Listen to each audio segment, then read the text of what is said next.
Buenos días, feliz año para todos y todas, que nos vaya bien a todos en el 2020. Bueno, primero desmentir un par de temas que han estado circulando a principios de este año. Primero, algunos gobernadores aseguran que hubo un recorte por parte del gobierno federal de los recursos asignados a las entidades federativas. Primero, desmentir absolutamente esa afirmación. El presupuesto de egresos 2020 contempla que la obligación que tiene el gobierno federal en el pacto fiscal con las entidades federativas, la obligación que tiene en términos de aportaciones federales y participaciones, no disminuye en términos reales. Aumenta lo que aumentó la inflación y la bolsa se mantiene constante. De tal manera que no hay ninguna caída de recursos para las entidades federativas. Hay incluso algunos gobernadores que han utilizado de pretexto, han dicho la mentira de que el gobierno recortó recursos para ellos promover nuevos impuestos en sus estados a nivel local. Entonces, reiterar que no hay una disminución en las participaciones y aportaciones federales para las entidades federativas y municipios en este año 2020. Y también por ahí empezó a circular a principios de año la falsa noticia de que había habido gasolinazos. Es absolutamente falso también. Aquí tengo el seguimiento de precios de cómo cerramos el año en las gasolinas y en cuánto están en estos momentos. No hay prácticamente ningún cambio. La gasolina regular, el litro de gasolina, el 31 de diciembre del 2019 estaba en 19 pesos con 52 centavos. En promedio, ustedes saben que ahora cada gasolinería determina el precio final, el precio de venta al público, pero en un promedio estaba en 19.52 y el 4 de enero estaba en 19.53, hoy está en 19.53 en promedio. La gasolina premium cerró el año en 20.86, el día de hoy está en 20.86 y el diésel cerró en 21.28 centavos por litro y hoy está en 21.27 centavos por litro. De tal manera que el gobierno está cumpliendo puntualmente la promesa de no incrementar en términos reales el precio de los energéticos, ni siquiera en términos nominales. Entonces, son dos buenas noticias con las que arrancamos el año. No hay disminución de los recursos a las entidades federativas, no hay gasolinazos, no hay nuevos impuestos por parte del gobierno federal y se cerró con muy buenos números donde la deuda total de nuestro país disminuyó durante 2019.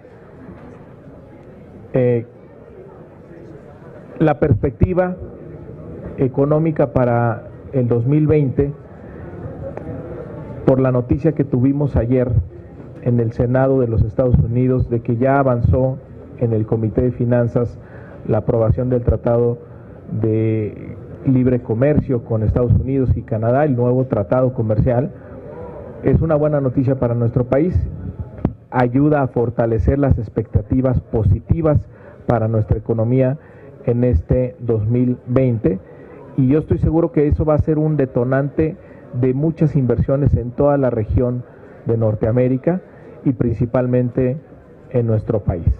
Obviamente que todo el tema del conflicto de Estados Unidos con Irak e Irán moverá algunas expectativas y hemos visto el impacto en los precios del petróleo, pero en esta turbulencia que hay a nivel global, el hecho de que avance el acuerdo comercial en América del Norte va a fortalecer la presencia de nuestro país como un lugar atractivo para las inversiones y con ello mejorar la perspectiva de crecimiento que tenemos para este 2020. Entonces, a diferencia de lo que ocurría en sexenios anteriores, donde se recibía el año con malas noticias y se hacía muy empinada la cuesta de enero, pues hoy tenemos buenas noticias, porque empezamos el año con la buena noticia de que el gobierno disminuyó la deuda total del país durante 2019, que tenemos la inflación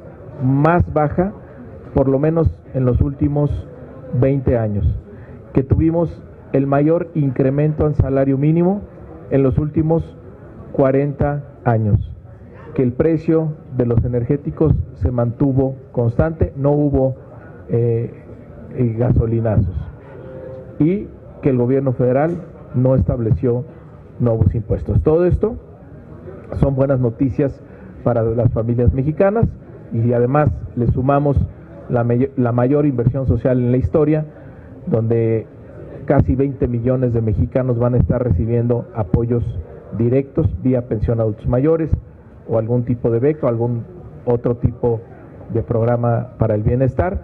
Pues son buenas noticias para todos los mexicanos y es una buena perspectiva económica para nuestro país en este 2020. Estoy a sus órdenes. Del Político en México. Gracias.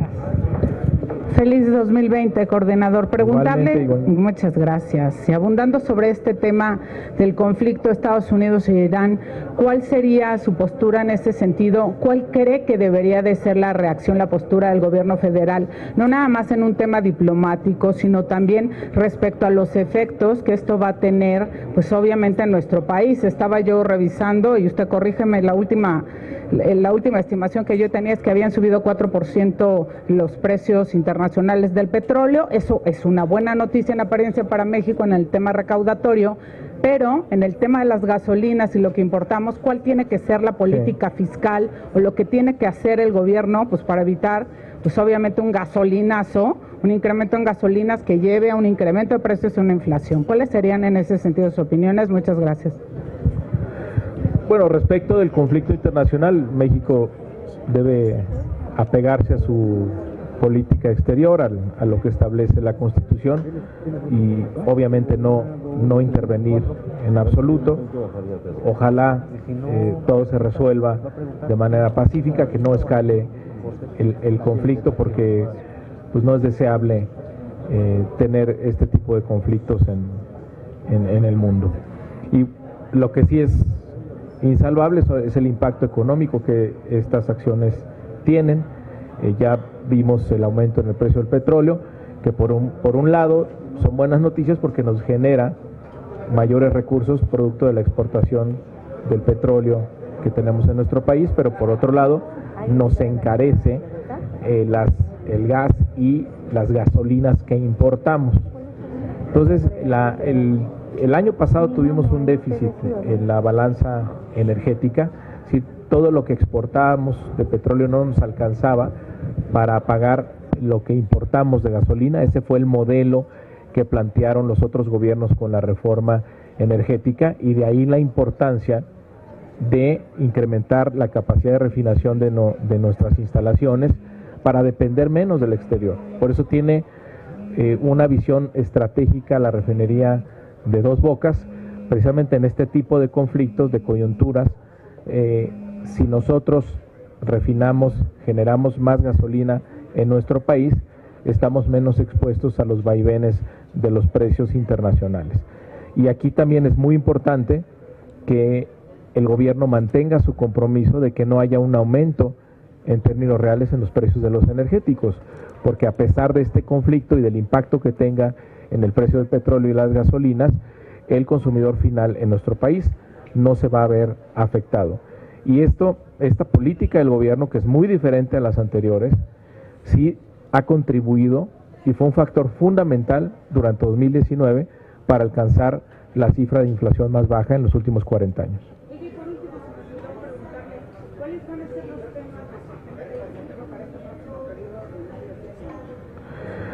Nosotros vamos a tener nuestra plenaria la última semana de enero. Ahí vamos a acabar de definir cuáles son las prioridades. Les adelanto algunas: la reforma al artículo 4 constitucional para establecer en la Constitución los derechos sociales que atienden ahora los programas para el bienestar, como es la pensión para adultos mayores, como es la beca universal para los jóvenes que estudian en preparatoria o la pensión para personas con discapacidad. Es una iniciativa del Ejecutivo que nos llegó en diciembre y que vamos a darle la mayor de la prioridad. Se quedaron algunos temas complicados, como por ejemplo el outsourcing, que tendremos que volver a abordar y tener un proyecto de iniciativa que protege y garantice los derechos laborales de los trabajadores en México, pero también que no sea una posición donde vaya a ser un obstáculo para la contratación de nuevos empleos. Tenemos que buscar ahí el equilibrio entre estos dos temas. También vamos a impulsar la ley del Finagro, es hacer una sola institución que se encargue de atender al campo. Ahora en estos momentos hay varios organismos que no tienen una visión estratégica, no tienen una política integral. Esta iniciativa lo que pretende es agruparlos a todos, tener una sola institución y de esta manera poder atender de mejor manera y potencializar la capacidad de producción del campo en México, ofreciendo seguros para aquellos pequeños productores que quieren disminuir su incertidumbre, dando acceso también a financiamiento a tasas competitivas y una política de apoyo al campo. Esa también va a ser una prioridad importante para nosotros. Hay también vamos a insistir en el tema del financiamiento a partidos políticos. Vamos a esperar a ver qué presenta el Ejecutivo. Sabemos que está preparando ellos una iniciativa, sabemos también que no puede ser constitucional, pero vamos a ver qué estrategia plantea el presidente de la República en esta idea de convencer a los partidos políticos de que le tienen que entrar a la austeridad republicana. Ya los tiempos de despilfarro, del mal uso de recursos públicos, ya se deben de terminar. Vamos hacia una auténtica democracia donde no va a ganar el partido que tenga más dinero, va a ganar el partido que sea más consistente en sus propuestas, que haga más caso de la ciudadanía, que en este caso ellos están pidiendo que se disminuya los recursos a los partidos políticos y que sean congruentes con sus valores, sus principios y con sus resultados de gobierno. Entonces no hay que tenerle miedo al recorte, al financiamiento de los partidos políticos. Hay que innovar en la forma de hacer política y de comunicarnos con los ciudadanos. Vamos a también, ¿qué otros temas hay? Hay una iniciativa que se presentó a principios de diciembre sobre el registro de los chips de los celulares. Vemos cómo la delincuencia se aprovecha de esta ausencia de registros, de lo fácil que es conseguir un teléfono y desde ahí extorsionar sin que haya posibilidad de identificarlo. Entonces vamos a darle también prioridad. Otra iniciativa que le vamos a dar prioridad, y seguramente ustedes lo han sufrido o mucha de la gente que nos está viendo, que nos llaman a cualquier hora del día de manera insistente a ofrecernos que servicios bancarios, que servicios de internet, bueno, no respetan absolutamente nada. Yo no sé de dónde estas compañías obtienen nuestros datos, que debería ser información reservada, y a toda hora nos llaman, no dejan de molestarnos para ofrecernos algún servicio, para cobrarnos. Bueno, te cobran hasta antes de que se venza la tarjeta. Oiga, en 5 días, le queremos recordar que en 5 días se vence su tarjeta de crédito. ¿Va usted a pagar? Pues háblenme si les debo y si no he pagado, pero incluso hasta antes de que se vence el plazo ya te están hablando.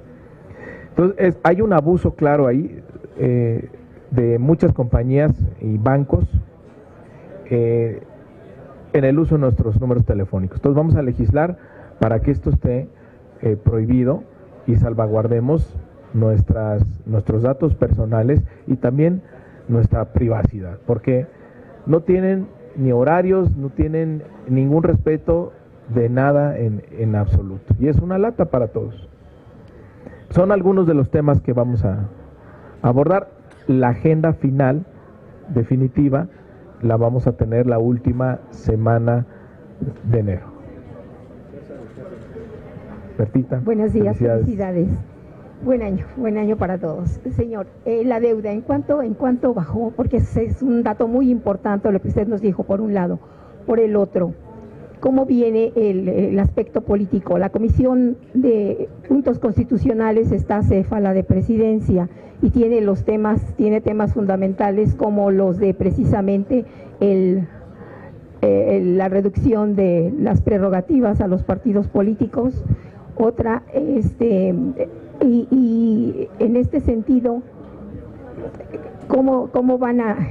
quiénes se perfilan o cómo van a dilucidar esta situación? Está céfala desde mediados de diciembre, que pidió permiso la diputada Miroslava. Y el otro, ¿este año definitivamente ya tendrá nuevo dirigente Morena? Gracias.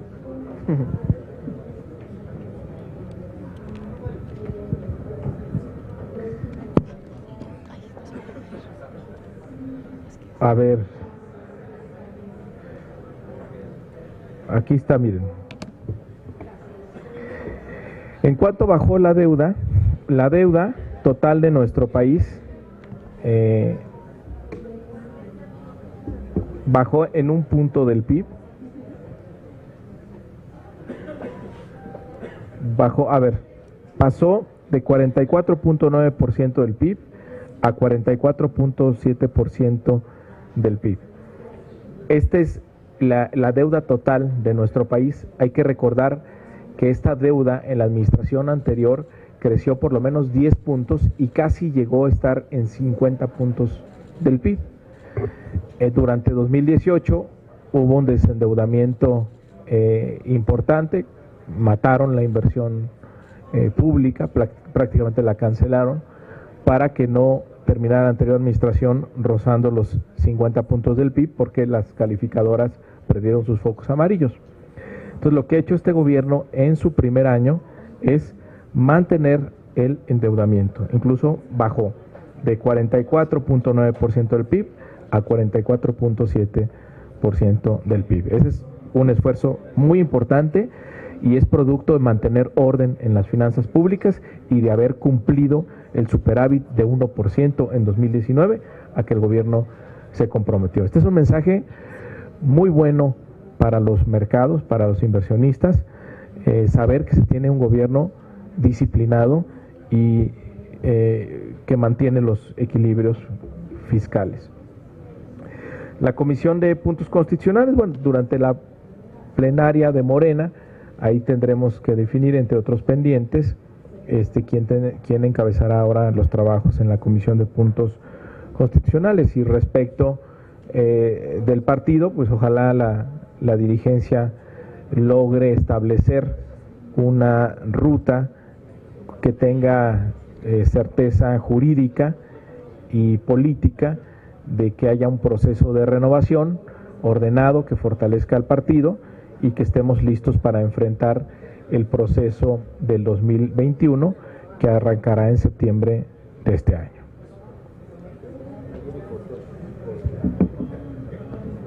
Buenos días, diputado. Quisiera preguntarle, en abril concluyen 4 consejeros electorales su gestión en el INE. ¿Cómo será el procedimiento independientemente de lo legal que ya está establecido? Habitualmente los partidos los designan por cuotas. En este caso ustedes son fracción mayoritaria. ¿Por qué apostarán? ¿Volverán a jugar a las cuotas con el resto de los partidos políticos? ¿Van a implementar un mecanismo distinto para seleccionarlos sin que tengan signos partidistas? ¿Dejarán que la oposición tenga mano en la designación de alguno como habitualmente se ejercía, o ustedes llevarán mano como partido mayoritario y con aliados que les permiten incluso la mayoría calificada? A principios de febrero vamos a emitir la convocatoria para la selección de 4 consejeros del INE. Vamos a hacer un proceso abierto, transparente, plural, para elegir a personas que tengan independencia y tengan la capacidad de seguir garantizando un instituto imparcial y que promueva la democracia en México. Entonces, a principios de febrero se emitirá la convocatoria. Es obviamente una convocatoria que todavía tiene que revisar la Junta de Coordinación Política. El día de mañana será nuestra primera reunión de la Junta de manera informal para trazar rutas de pendientes, como claramente los consejeros es uno de ellos. ¿Y el tema de las cuotas partidistas, diputado? Pues eso era antes, ¿no? Antes arreglaban aquí todo por cuotas. Uno de los ejemplos que hemos dado aquí en la Cámara es que eso se acabó. Antes aquí en toda la estructura de la Cámara de Diputados había una dirección y dos adjuntas, porque una era de color azul, la otra era amarilla y la otra era roja. Eso se ha terminado. Hemos terminado con esas prácticas aquí en la Cámara y eso nos ha generado muchos ahorros. Por cierto, quiero actualizarles una cifra. Ayer el director administrativo de finanzas de aquí de la Cámara de Diputados me dio el dato de que vamos a regresar 200 millones de pesos de ahorros a la tesorería de la Federación. Es decir, tuvimos un aumento de 20% en el 2019 del presupuesto. Aún sobre ese presupuesto, manteniendo las políticas de ahorro, de austeridad a que nos comprometimos, generamos ahorros adicionales por 200 millones de pesos que se van a reintegrar a la tesorería de la Federación y eso seguramente servirán para mejorar el balance fiscal o atender alguna otra necesidad. Diputado, buen día. Dos preguntas. La primera, me gustaría conocer su opinión respecto a las investigaciones que realiza la Unidad de Inteligencia Financiera, la UIF, toda vez que la oposición, luego de que ayer se diera a conocer que se investiga a la ex primera dama Marta Sagún por presuntos vínculos con los legionarios de Cristo en el delito de lavado de dinero, pues la oposición ha señalado que la UIF está ejerciendo una especie de terrorismo fiscal y investigando únicamente a funcionarios de gobiernos anteriores y no a funcionarios de la actual administración que presuntamente también han incurrido en irregularidades. Me gustaría conocer su opinión al respecto. Y mi segunda pregunta es respecto al INSABI. El arranque del INSABI fue un poco criticado, o más bien muy criticado por la sociedad debido a que se están cobrando cuotas que antes con el Seguro Popular pues no había. Hubo una mala legislación, o se aprobó una mala legislación, o se está implementando de manera incorrecta. Bueno, respecto de la Unidad de Inteligencia Financiera, miren, lo que pasa es que en el pasado no había ningún tipo de investigación ni de lavado de dinero o de corrupción. Entonces empiezan a salir casos y ahora resulta que hay un abuso. No, la Unidad de Inteligencia Financiera está actuando de manera profesional, abriendo carpetas de investigación que presenta a la Fiscalía General. Entonces no tiene ningún tinte partidista. Evidentemente, pues todo lo que está saliendo pues es lo que viene del pasado, pero el presidente ha garantizado que este es un gobierno que no va a proteger la corrupción.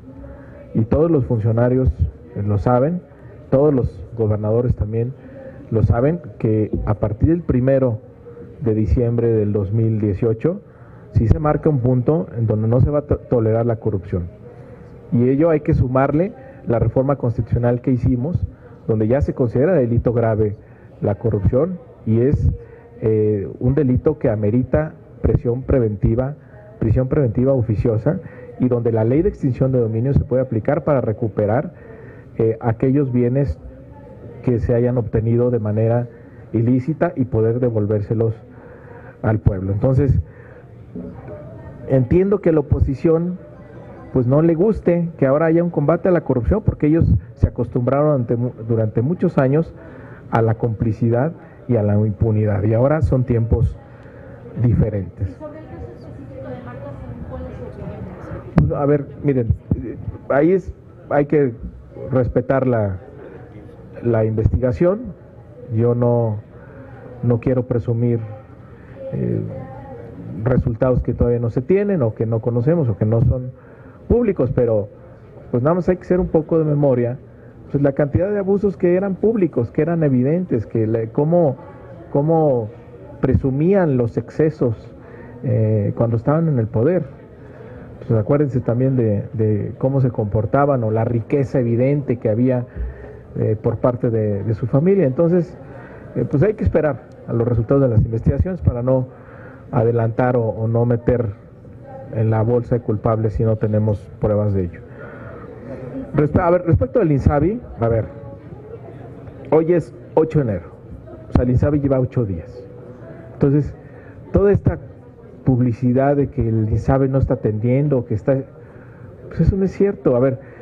El INSABI está recibiendo un sistema de salud que estaba en etapa terminal de cáncer de corrupción.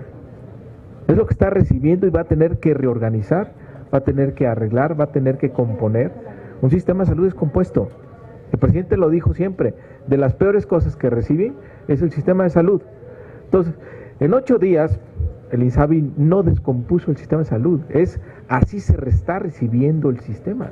Un sistema de salud totalmente descompuesto. Miren, hay un dato de que hay por lo menos 200 obras entre clínicas y hospitales regadas en todo el país sin terminar. Todos con problemas jurídicos, de corrupción y demás. Entonces, fue un abandono durante muchos años que ahora el presidente de la República está enfrentando y decidido a resolver y garantizar el derecho a la salud de todas las mexicanas y todos los mexicanos. Entonces, la verdad es que no se vale descalificar una institución que empieza a nacer, que tiene una misión fundamental para nuestro país, y descalificarlo por algunas cuestiones que se estén presentando al inicio de año. Por supuesto que el INSABI va a garantizar la salud de los mexicanos, pero también hay que tener muy claro lo que estamos recibiendo. Pero se están cobrando cuotas que el 31 de diciembre no se cobraban. Hay que ver si eso es cierto, si eso está ocurriendo, ¿no? O alguien se está aprovechando ahí para hacer mala publicidad. Buenas tardes, diputado. Yo quiero preguntarle, ¿cuál es el método concreto que proponen para esta convocatoria a elección, a designación de 4 consejeros del INE? Porque dice usted que en el pasado fueron las cuotas. Parecería que es insuficiente que no haya cuotas, y qué tal que ahora hayan gandalle, y entonces pues ni para, es decir, no habrá un reparto, pero sí una gandalle. ¿Cuál va a ser ese método específico por el cual propondrán este nombramiento de consejeros? Si incluye, por ejemplo, la revisión por parte de un grupo de académicos, o qué criterios específicos estarían planteando. Y la otra es, en esta designación de consejeros, pues hay propuestas legislativas, hay iniciativas de ley que plantean, por ejemplo, un integrante migrante o una conformación paritaria, en fin, varias reformas que involucrarían reformas constitucionales. Y está descartado que haya estas reformas constitucionales, incluida la que vislumbraba la salida anticipada del consejero presidente, o eso ya quedó para una posterior reforma electoral. Bueno, primero decir que el sistema de cuotas era una gandalle. O sea, no, pues no somos como ellos. Somos muy diferentes. ¿Cómo va a ser el proceso? Pues como lo marca el artículo 41 de la Constitución. Por lo pronto se tendrá que nombrar un comité evaluador con 3 integrantes nombrados aquí por la Cámara de Diputados, 2 integrantes del INAI y 2 de la Comisión Nacional de Derechos Humanos, para tener este comité evaluador de 7 integrantes que van a calificar a todos los interesados en participar. Es como lo vamos a hacer, y vamos a organizar un proceso democrático y transparente. ¿Habrá estas reformas? Mira, ya no da tiempo, porque la convocatoria se emitirá a más tardar la primera semana de febrero.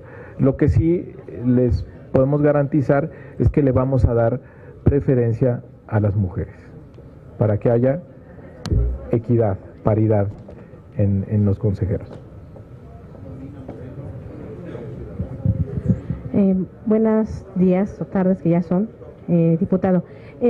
Mi tema es sobre el Poder Judicial de la Federación y la Suprema Corte de Justicia de la Nación. En diciembre, el ministro presidente Arturo Saldívar rindió su informe. Dentro de lo que destacó fue obviamente el nepotismo, sin embargo no tocó un tema que está profundamente allegado en la institución, que es la corrupción. El anterior presidente de la Corte, el ministro Luis María Morales, no construyó 32 centros de justicia penal federal, únicamente se construyeron 3 y 29 quedaron pendientes. Hay un desvío de 575,000 millones de pesos solamente en ese rubro. ¿Qué piensa, cuál es su postura al respecto? Y también comentarle sobre la reestructuración del Poder Judicial de la Federación. ¿Cuál es la postura al respecto? Bueno, yo tuve la oportunidad de asistir como invitado al informe del ministro presidente Saldívar y hay dos tomas. Yo creo que su discurso, que fue muy bueno, por cierto, destacó por dos temas que él abordó y que normalmente no se abordaban. Uno, la corrupción, y el otro, el nepotismo.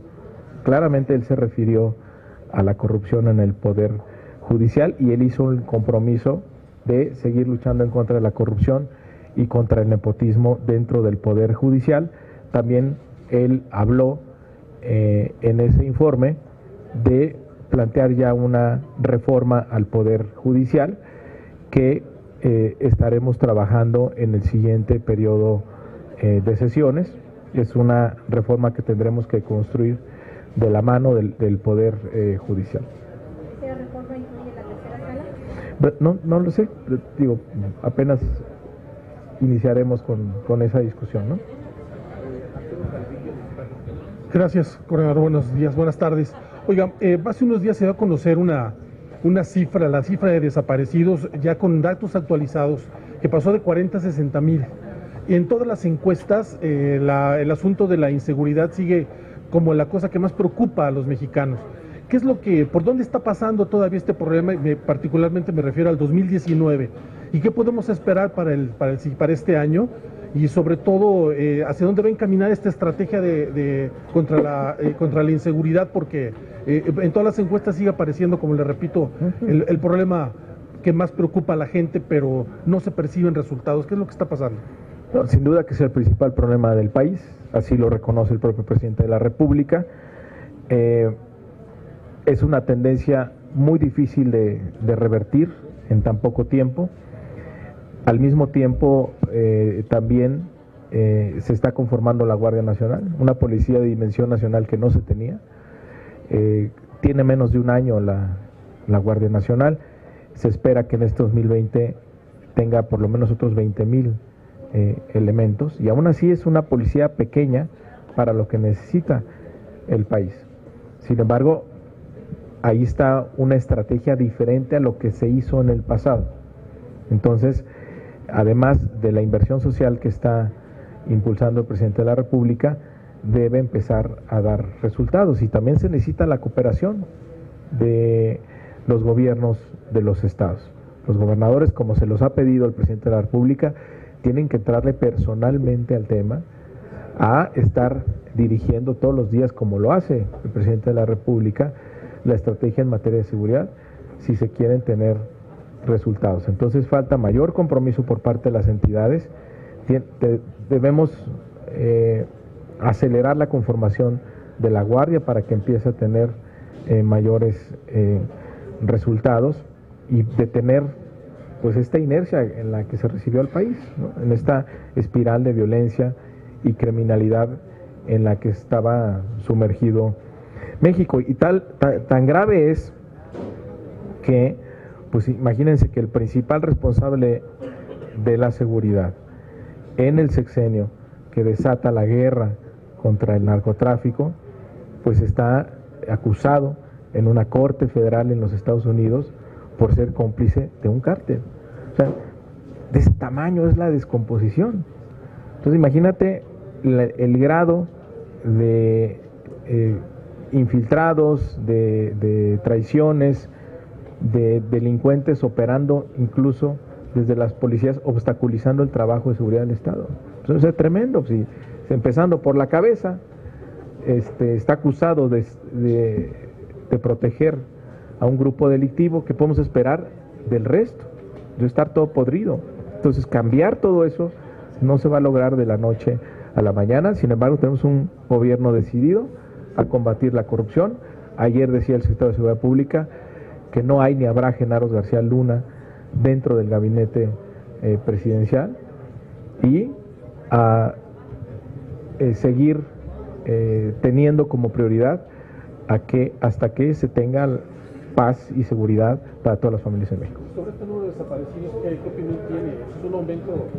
No, pues es un aumento del 50%. ¿Por qué? Obviamente porque simulaban la cifra, escondían la cifra, pero es un dato más de la tragedia en la que sumieron a nuestro país, cuyas consecuencias seguimos hasta la fecha pagando. Hola, diputado. Hola, Maxi. Feliz año a todos. Igualmente. Yo tengo 3 preguntas y siguiendo con el tema de lo de la seguridad. ¿Es correcta la estrategia del presidente? Insisto, ha pasado un año, heredaron el problema, decías tú que es un sistema podrido, donde hoy se ve que, García Luna está siendo juzgado en las cortes norteamericanas, pero pregunto, ¿la estrategia que está llevando el presidente es la correcta como para seguirla implementando así, de abrazos, no balazos? Y la otra va en el sentido del INSABI. Honestamente, ¿qué les falló?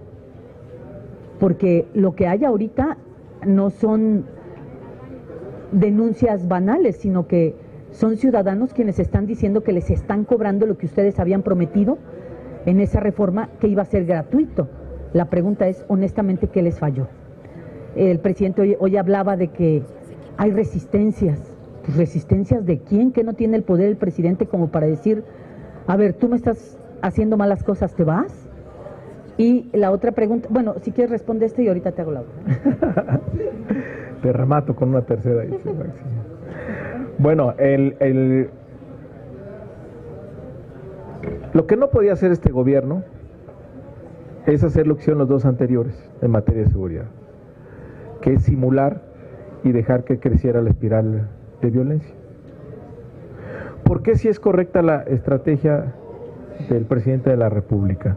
Primero, porque no se simula para trabajar en favor de un grupo delictivo.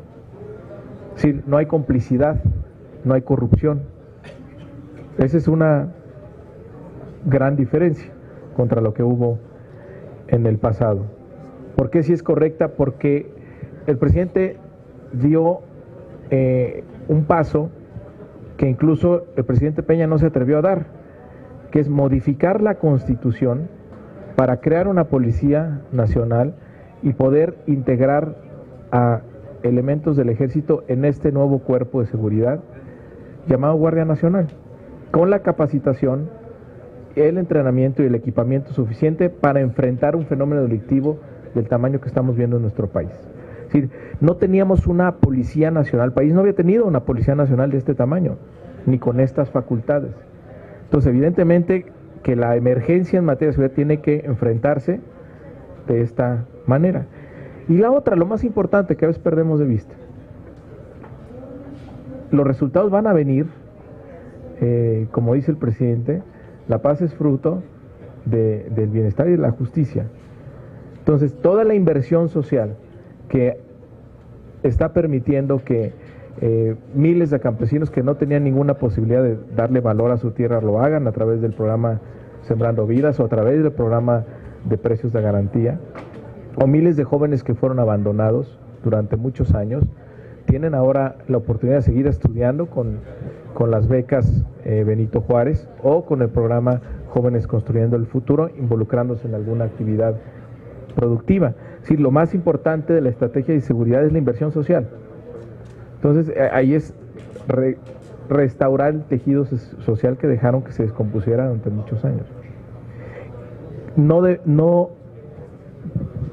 podemos decir que como no se ha logrado revertir esta inercia, haya una estrategia equivocada. Yo creo que hay una estrategia correcta que tarde o temprano va a dar resultados. ¿Cuál es el otro escenario? Haber seguido haciendo lo que hicieron los anteriores. Yo no sé en dónde estaríamos, pero yo estaría una violencia ya incontrolable en nuestro país. Entonces,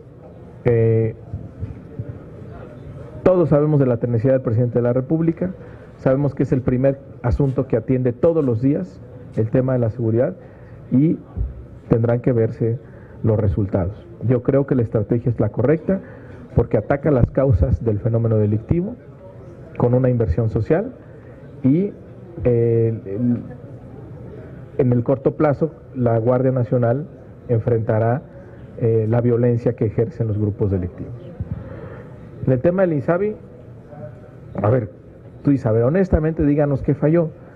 Lleva 8 días el INSABI y su objetivo es muy claro: garantizar el derecho a la salud de los mexicanos con servicios y medicamentos gratuitos. Entonces,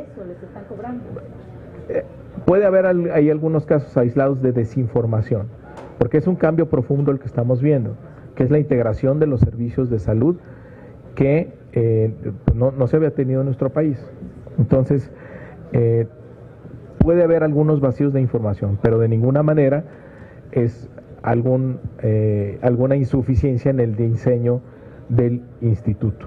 O sea, si fuera un problema de diseño del instituto, pues eso no podría verse hasta unos meses después, y que si eso ocurrió, pues lo revisaríamos. Pero en 8 días no puedes decir que hubo errores de diseño en la política, ¿no?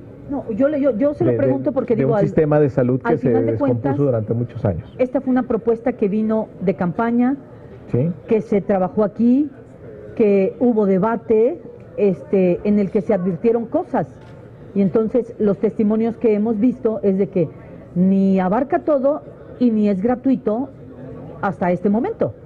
Entonces yo por eso decía, honestamente, ¿falló algo? ¿Les faltó, no sé, una comunicación interna que les dijera a todos? El INSABI va a garantizar la salud de los mexicanos con servicios y medicamentos gratuitos. Y la última, perdón, diputado, era el remate. Mucho se dio esta polémica con las investigaciones de la Secretaría de la Función Pública en el caso Bartlett. ¿Usted quedó satisfecho con esto? Digo, porque, o sea, como pareciera que lo que hubo años atrás no cuenta, sino que cuenta a partir del 1 de diciembre de que inicia este gobierno. Yo se lo pregunto, ¿ustedes quedaron satisfechos?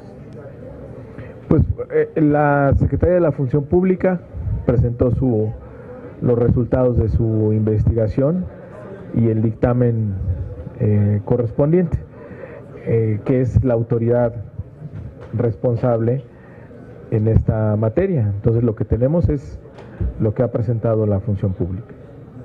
¿Pero usted está satisfecho? Pues ya no importa si alguien está satisfecho, el dictamen de la autoridad es ese.